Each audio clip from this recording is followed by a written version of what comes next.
Donald Trump ने credit किसको दिया है? पाकिस्तान को। ये सोचिए कि पूरा क्रेडिट इस युद्ध को रुकवाने का किसको जा रहा है? पहली लाइन में डोनाल्ड ट्रंप ये लिख रहे हैं कि it is because of prime minister, Pakistan के जो प्राइम मिनिस्टर हैं शहबाज शरीफ और field marshal Asim Munir of Pakistan. आखिर आज पाकिस्तान ने ऐसा कौन सा कमाल कर दिया जो भारत नहीं कर पाया? आज भारत ने अपनी आवाज खो दी, 7वें आसमान पर बिठा दिया है कि लीजिए, पाकिस्तान से बड़ा तो कोई देश ही नहीं है। क्या मोदी सरकार को इस्तीफा नहीं दे देना चाहिए? और आज पाकिस्तान एक तरीके से मोदी सरकार के पैरों के नीचे से जमीन खिसका कर ले गया।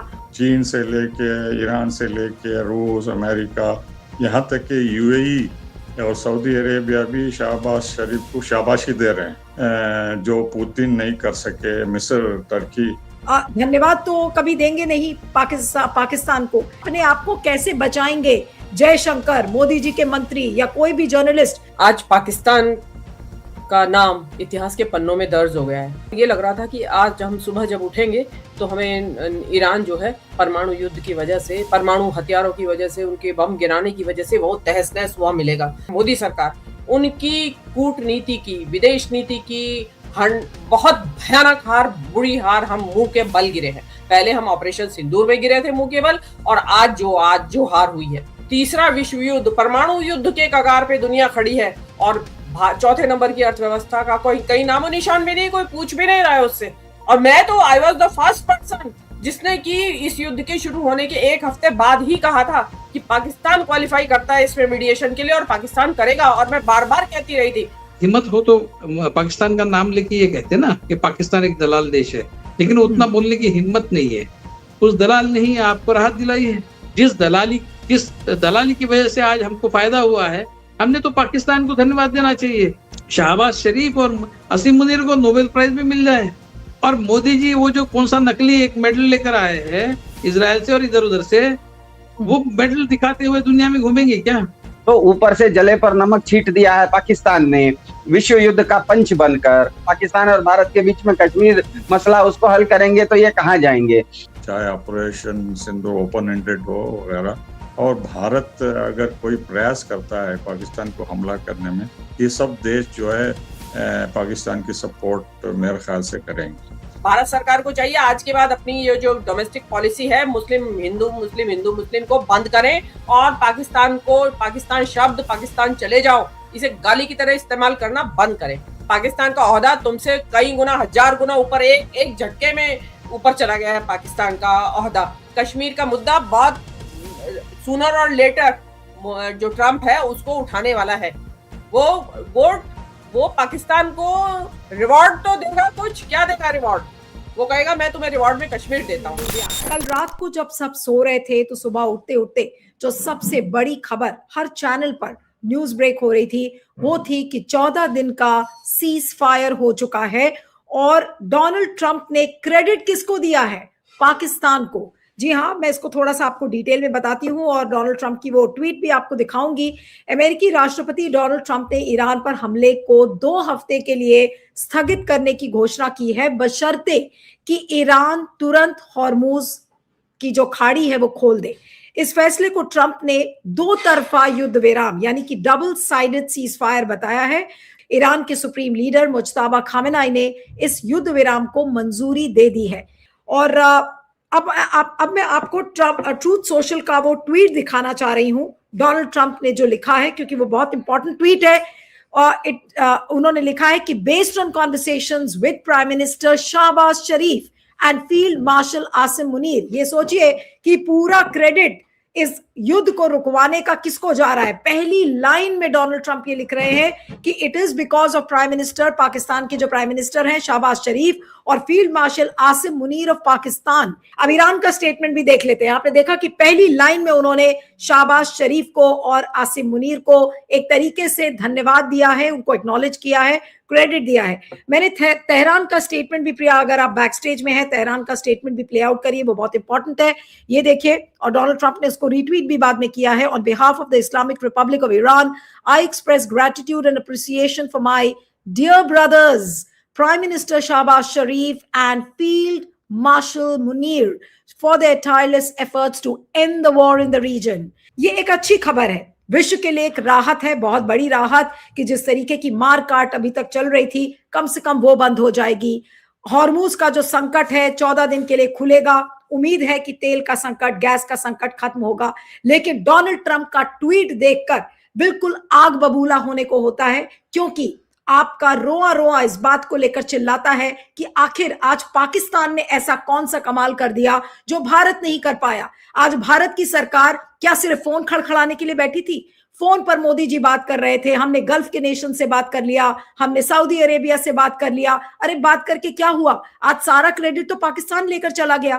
पाकिस्तान को पहली लाइन में डोनाल्ड ट्रंप क्रेडिट देते हुए नजर आ रहे कि thanks to Asim Munir and Shahbaz Sharif. आज ये थैंक्स भारत को क्यों नहीं मिल पाया? आज भारत ने अपनी आवाज खो दी। आज इसको लेकर गुस्सा है लोगों में। सोशल मीडिया पर लोगों ने अभी से लिखना शुरू कर दिया है कि ये मोदी सरकार के विदेश नीति की सबसे बड़ी विफलता है। और आज मोदी जी ने पाकिस्तान को बिल्कुल कहां लाकर खड़ा कर दिया है, 7वें आसमान पर बिठा दिया है कि लीजिए, पाकिस्तान से बड़ा तो कोई देश ही नहीं है। आज डोनाल्ड ट्रंप का वो ट्वीट फिर से दिखाई है जिसमें कि पहली लाइन में और जो तेहरान का स्टेटमेंट है, दोनों देश शहबाज शरीफ को और आसिम मुनीर के एफर्ट्स को एक्नॉलेज करते हुए नजर आ रहे हैं। हम नाम के लिए बैठे हैं कि भाई हम ब्रिक्स को हम चेयर करेंगे, लेकिन सारा क्रेडिट पाकिस्तान जो हमारा दुश्मन देश है वो लेकर जा रहा है। अब आखिर मोदी सरकार क्या बोलेगी? अपने लाइन ऑफ डिफेंस में क्या बोलेगी? क्या हम अभी भी यही कहेंगे, very good, we are thankful for the peaceful efforts made by Pakistan? Are we going to say a big thank you to Pakistan? पहला सवाल ये है।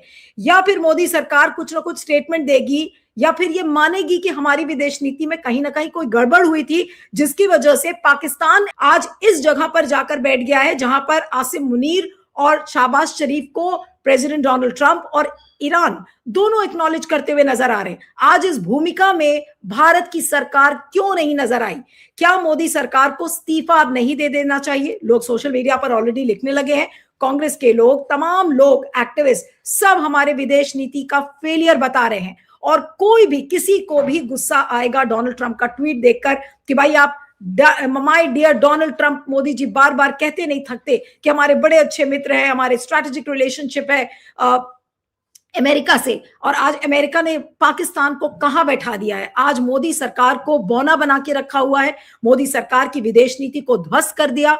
और आज पाकिस्तान एक तरीके से मोदी सरकार के पैरों के नीचे से जमीन खिसका कर ले गया। और जानबूझकर मोदी सरकार ने ऐसा होने दिया अपने एक्शंस के जरिए, अपने नीति के जरिए। आज किसी को भी इस बात पर गुस्सा आएगा कि आज पाकिस्तान कहां जाकर बैठ गया और क्या क्रेडिट लूटकर इस समय जा रहा है, जिसको डोनाल्ड ट्रंप और ईरान दोनों एक्नॉलेज करते हुए नजर आ रहे हैं। चीन से लेके, ईरान से लेके, रूस, अमेरिका, यहाँ तक कि यूएई और सऊदी अरेबिया भी शहबाज शरीफ को शाबाशी दे रहे हैं। आसिम मुनीर की तारीफ कर रहे हैं कि उन्होंने जो पुतिन नहीं कर सके, मिस्र, टर्की नहीं कर सका या ओमान नहीं कर सका, ये दोनों जो है हमारे दुश्मन मुल्क के सरबराह, वो कामयाबी बता के पूरी दुनिया में, जैसे आपने कहा, राहत की सांस ले रहे हैं। जो रात को धमकी दी गई थी ट्रंप के द्वारा कि उनकी सिविलाइजेशन को निस्तो नाबूद कर दिया जाएगा, अब जो है सिर्फ तेल और गैस की कीमतें नहीं, फर्टिलाइजर की ही नहीं, और बिजली की भी जो किल्लत पूरी दुनिया में देखी गई थी, पूरे दुनिया के लोग और ख़ास तौर पे ईरान के लोग जो कुर्बानी दिए हैं 40 दिनों के तकरीबन बमबारी से दिन रात में, और इस क्षेत्र के लोग जो डर और खौफ में जी रहे थे, तो जो लंबी कतारें भारत में देखी गई गैस के लिए, उनके लिए कुछ राहत की सांस लेने का मौका मिला। हालांकि मेरा मानना यह है कि तेल और गैस इतनी जल्दी बहाली नहीं होगी, क्योंकि गैस के जो इंफ्रास्ट्रक्चर पर हमला हुआ है, कम से कम 4-5 महीने लग जाएंगे उसको दुरुस्त करने में। प्रधानमंत्री मोदी जी ने युद्ध शुरू होने से मतलब ये नॉन अलाइंड क्यों नहीं है, ये मैं आपके दर्शक समझ ले। प्रधानमंत्री मोदी ने युद्ध शुरू होने के 2 दिन पहले इजराइल जाकर और ईरान पर हमले होने की का राजनीतिक रूप से समर्थन किया। ऐसा करके प्रधानमंत्री मोदी ने इजराइल के चुनाव होने से ठीक 5 महीने पहले प्रधानमंत्री नेतन्याहू की लिकुड पार्टी के लिए भी प्रचार किया। ये दूसरी बार है जो ये प्रधानमंत्री ने किया है। पहले राष्ट्रपति ट्रंप के लिए किया था टेक्सास में, अब ये नेतन्याहू के लिए किया इन्होंने। तो कहने का तात्पर्य है कि ये जो हमारे सिद्धांत रहे हैं, ये जो हमारी भारत की भूमिका रही है, ये मोदी जी की व्यक्तिगत रूप से जिम्मेदारी है कि उन्होंने इसको नष्ट किया है, जिससे हमें बहुत रेपुटेशनल डैमेज हुआ है। ये कोई सहयोग नहीं है कि ईरान पाकिस्तान के मध्यस्थ के तौर पर स्वीकार करने को तैयार है, लेकिन भारत को नहीं।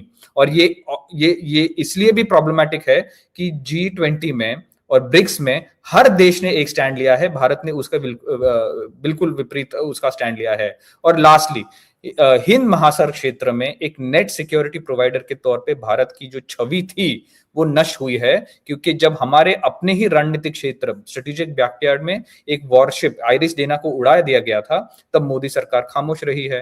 पोस्ट ईरान वार हमारी जो छवि है, हमारी जो reputation, not just Chhavi but हमारी जो भू राजनीतिक स्थिति मतलब जो सिचुएशन है वो पूरी तरह से कॉम्प्रोमाइज हो चुकी है। और इसके लिए सिर्फ और सिर्फ प्रधानमंत्री मोदी जिम्मेदार है। आज के दरमियान आप किसी और के ऊपर उंगली नहीं उठा सकते हो।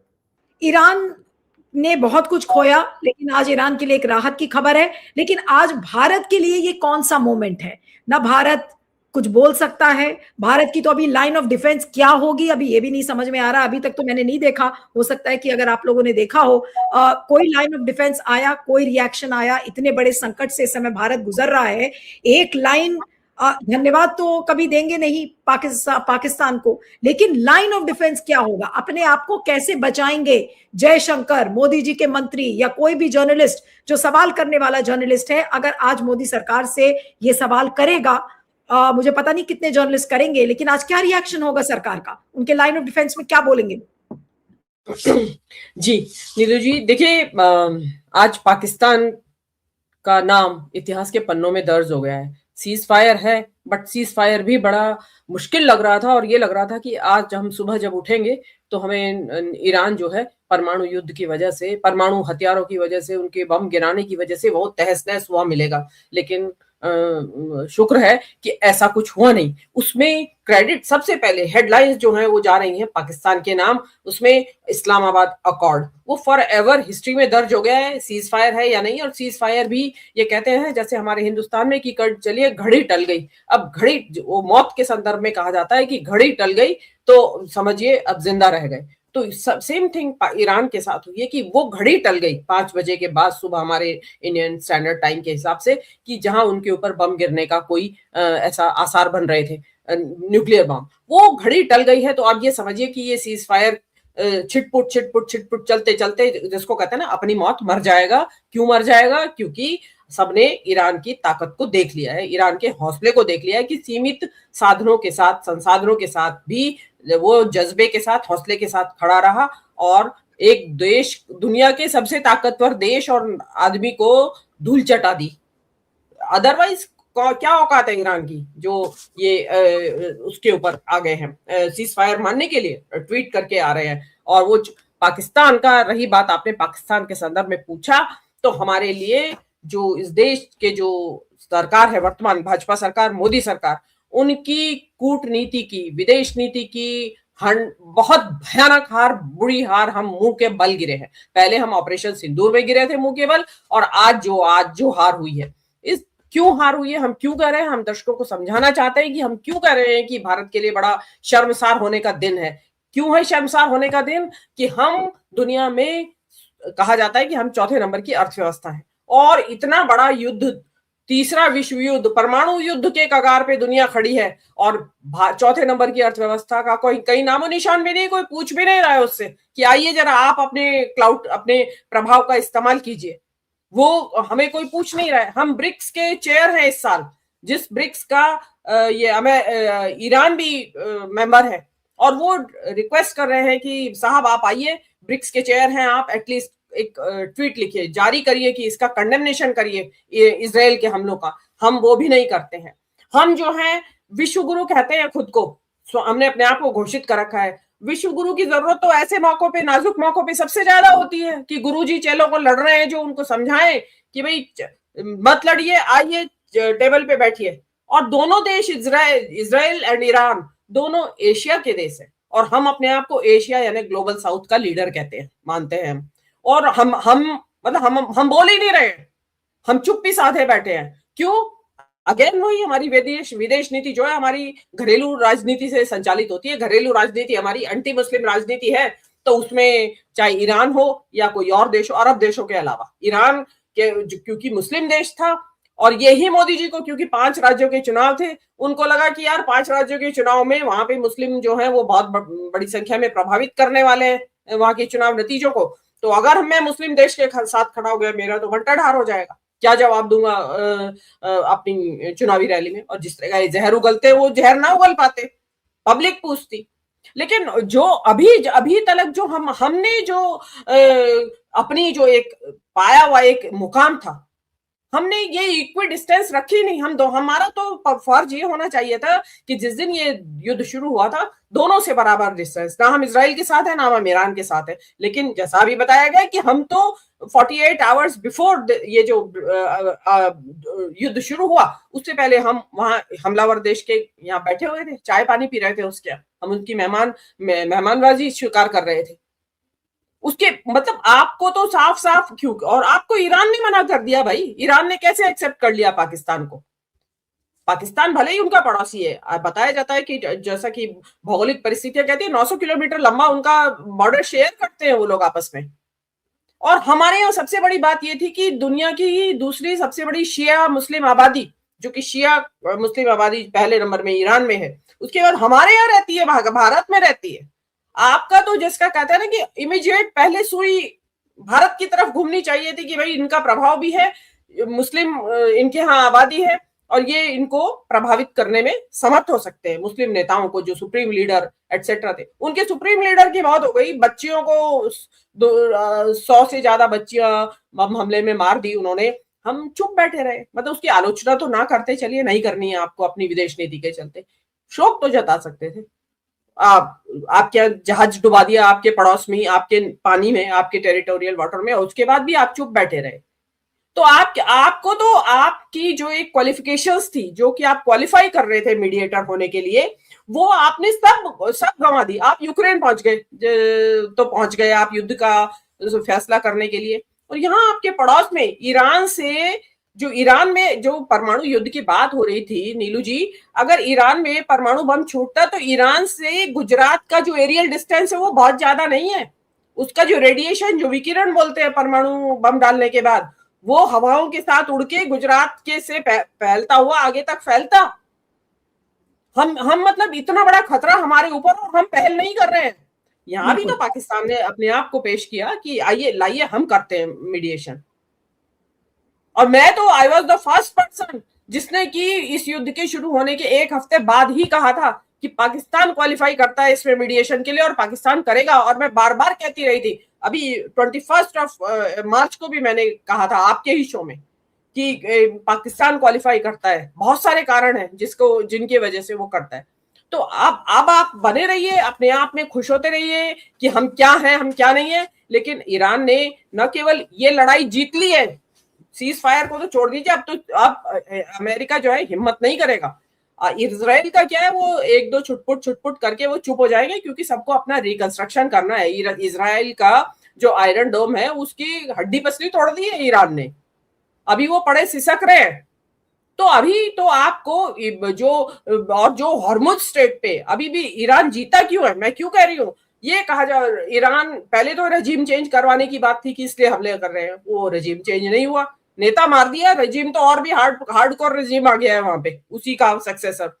दूसरा, हॉर्मुज स्ट्रेट खुलवाने की बात परसों से बहुत जबरदस्त तरीके से हो रही है।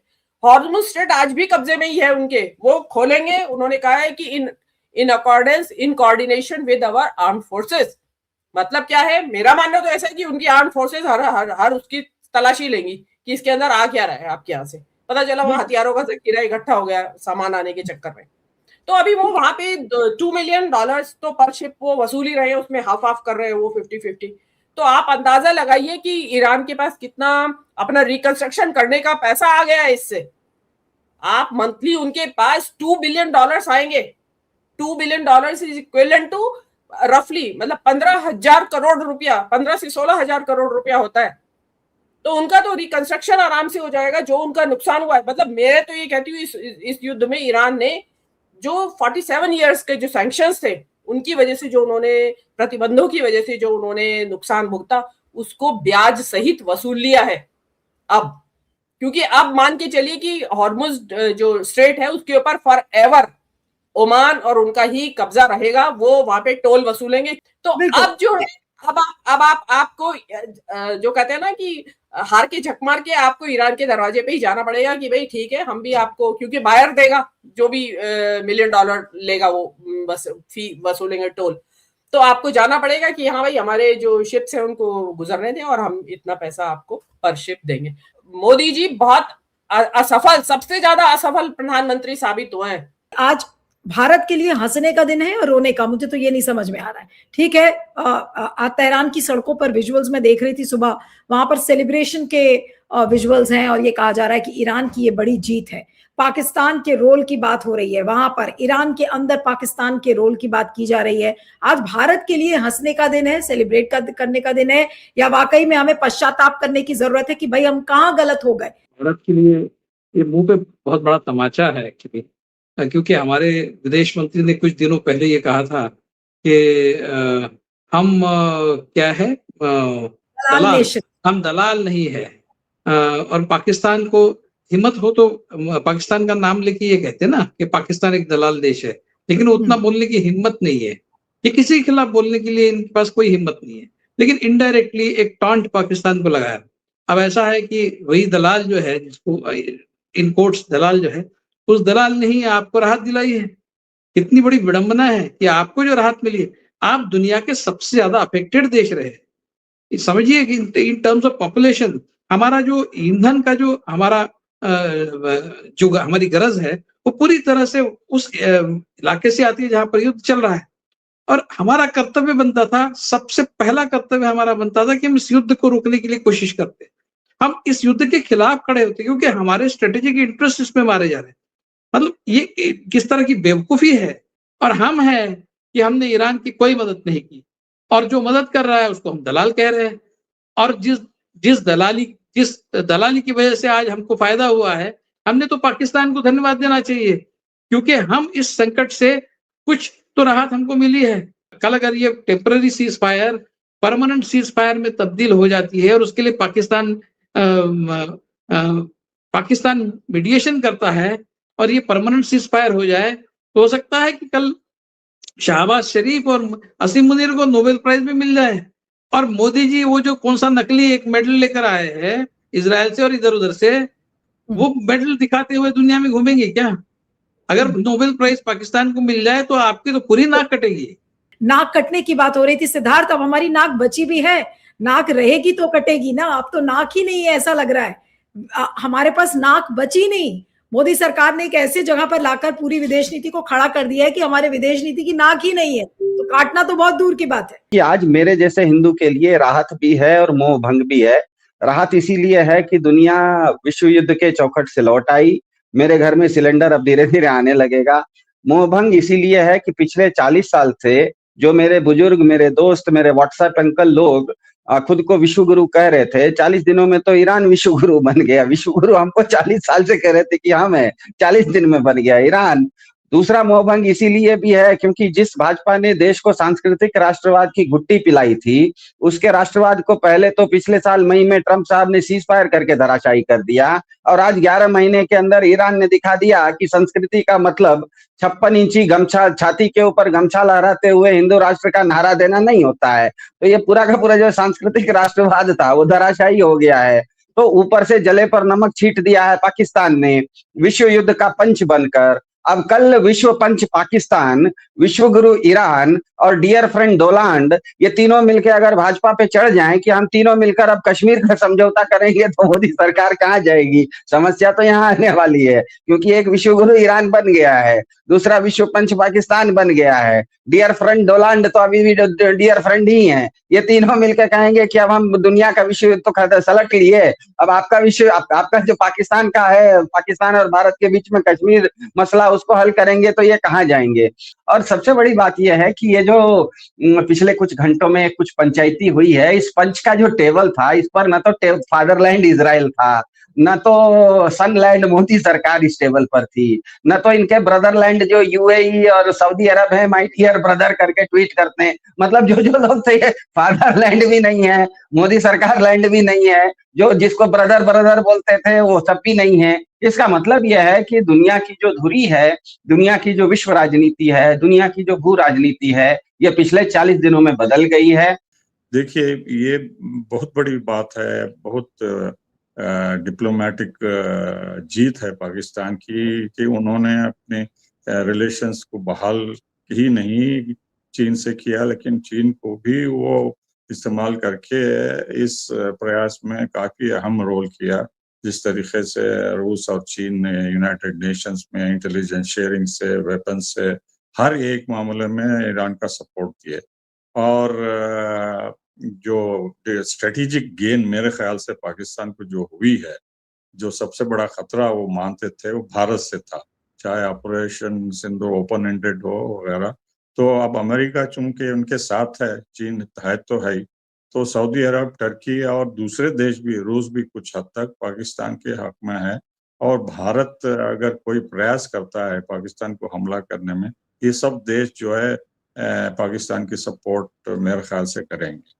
दूसरी तरफ जो भारत और इजराइल के और अमेरिका का ट्रायंगुलर रिलेशनशिप है, खास तौर पर इजराइल के, तो उससे खतरा था क्योंकि इजरायली पहले ही बता चुके हैं कि ईरान को ख़त्म करने के बाद पाकिस्तान और टर्की हमारे दुश्मन हैं, हम पाकिस्तान के खास तौर पर न्यूक्लियर इशू पे हम बमबारी करेंगे भारत के सहयोग से बोल के। तो अब चूंकि सऊदी अरेबिया और अमेरिका भी इनके हक में हैं, मेरे ख्याल से वो भी खतरा टल गया है। और पाकिस्तान की नेशनल सिक्योरिटी शायद इस डिप्लोमेसी से और आगे भी चल के ये प्रयास करेंगे कि ये सेटलमेंट हो जाए और उनकी नेशनल सिक्योरिटी को फायदा हो। तो ये स्ट्रेटेजिक दोनों तरफ से गेन है। भारत को अब आइसोलेट कर दिए हैं पाकिस्तान वाले, और उन्होंने ऐसा किया हमारे डोनाल्ड ट्रंप और अमेरिका की स्ट्रेटेजिक पार्टनरशिप से। तो हमको क्या मिला ये स्ट्रेटेजिक पार्टनरशिप में? सिर्फ टैरिफ मिले और बेइज्जती मिली पिछले कई महीनों से, और हम इस इशू से साइडलाइन जो हो गए हैं, मेरे ख्याल से परमानेंट स्कार है। बहुत ही चिंताजनक बात है क्योंकि लगातार पाकिस्तान एम्बोल्डन होता जा रहा है। ऑपरेशन सिंदूर के बाद कितने देशों ने दुनिया भर में पाकिस्तान की आलोचना की थी और इंडिया का समर्थन किया था? क्या चीन ने किया था? क्या अमेरिका ने किया था? क्या रूस ने किया था? क्या ब्रिक्स समिट ने, ब्रिक्स किसी देश ने किया था? नहीं। तो ये प्रधानमंत्री मोदी की नाकामियां है। ये मोदी सरकार के लिए बैठ के आत्मचिंतन का विषय है। चुनाव की रैलियां वैलियां तो चलती रहेंगी, चुनाव तो आते रहेंगे, जरा उसे छोड़ के और बैठे, जरा बात करें अपने पॉलिसी मेकर्स के साथ, अपने सलाहकारों के साथ, इंट्रोस्पेक्शन करें। आत्मचिंतन का समय है। आप हमेशा रॉन्ग साइड ऑफ हिस्ट्री खड़े हुए क्यों मिलते हैं? जब ट्रंप चुनाव हार रहा है तो आप वहां ट्रंप सरकार की, आपकी बार ट्रंप सरकार का नारा लगा के आते हैं। जब ट्रंप चुनाव जीत रहा है तो आप उससे नहीं मिलते हैं। कमला हैरिस जो डेमोक्रेट पार्टी की लीडर थी, चुनाव लड़ रही थी, उससे मिलके आते हैं। उस वहां से आपकी ट्रंप आपका दुश्मन नंबर 1 बन जाता है। उसके बाद अब आप आए हैं, आप फिर रॉन्ग साइड ऑफ हिस्ट्री खड़े हुए हैं। जब दुनिया, इजराइल जाने से कोई भी दुनिया का लीडर तैयार नहीं है, वो ऐसे मौके पे आप इजराइल जाते हैं और उसके विद इन 48 आवर्स ऐसी जंग शुरू होती है जिसकी खतरा ये मंडरा गया कि ये परमाणु युद्ध में तब्दील हो जाएगी। नंबर 1। नंबर 2, भारत सरकार को चाहिए आज के बाद अपनी ये जो डोमेस्टिक पॉलिसी है, मुस्लिम हिंदू मुस्लिम को बंद करें और पाकिस्तान को, पाकिस्तान शब्द, पाकिस्तान चले जाओ, इसे गाली की तरह इस्तेमाल करना बंद करें। पाकिस्तान का ओहदा तुमसे कई गुना, 1000 गुना ऊपर, एक झटके में ऊपर चला गया है पाकिस्तान का ओहदा। तो इसलिए जरा अब चुप बैठे, मुंह पे लगाम लगाएं अपने भी और अपने जो ये आपके ट्रोल्स हैं। जैसा अभी पुष्पराज बता रहे हैं, कश्मीर का मुद्दा बहुत सूनर और लेटर जो ट्रंप है उसको उठाने वाला है। वो पाकिस्तान को रिवॉर्ड तो देगा, कुछ क्या देगा रिवॉर्ड? वो कहेगा मैं तुम्हें रिवॉर्ड में कश्मीर देता हूं। तो आप उसकी तैयारी कीजिए कि हमें उससे कैसे निपटना है। बहुत बड़ा क्राइसिस हमारे सामने आने वाला है हमारी पॉलिसी के फेल्योर के तौर पे। और ये लड़ाई जो है, ये कहना मैं जरूर चाहूंगी, ये ईरान ने न केवल लड़ाई जीती है बल्कि दुनिया के दिलों को भी जीता है और दिमाग को भी जीता है, मजबूर किया है कि अभी दूसरी तरीके से युद्धों को लड़के जीता जा सकता है। क्योंकि ये जीती तो है कि जो सीज फायर की बात अल्टीमेटली करनी पड़ी, अदरवाइज तो वहां वो डाल रहे थे, उसके ऊपर डाल ही रहे थे।